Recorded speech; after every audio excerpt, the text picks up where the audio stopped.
Welcome to the Genius Factory. Enjoy the video. In this video, I will show you how to make steak in a frying pan.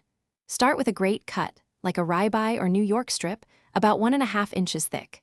Pat it completely dry with paper towels. This is crucial for a beautiful crust. Then, season generously with coarse salt and freshly ground black pepper on all sides. Allow your seasoned steak to rest at room temperature for about 30 minutes. This helps it cook more evenly and develop better flavor. Now let's get that perfect sear. Heat a heavy-bottomed pan, ideally cast iron, over medium-high heat until it's smoking. Add about 1 tablespoon of a high smoke point oil, like grapeseed or avocado.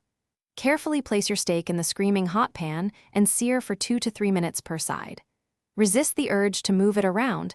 That stillness is key to developing a rich, deep crust. After searing, reduce the heat to medium-low and add 2 tablespoons of butter to the pan.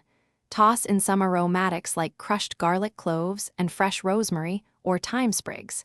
Tilt the pan slightly and continuously baste the steak with the melted, flavored butter for about 2 minutes. This infuses incredible flavor and helps finish the cooking.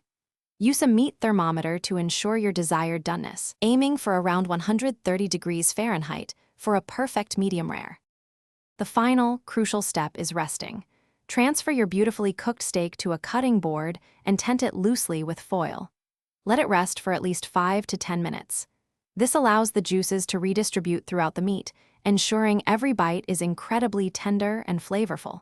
Finally, slice your steak against the grain into half-inch thick pieces and serve immediately. Enjoy your perfectly cooked steak. Thanks for watching. If you found this helpful, don't forget to like and subscribe.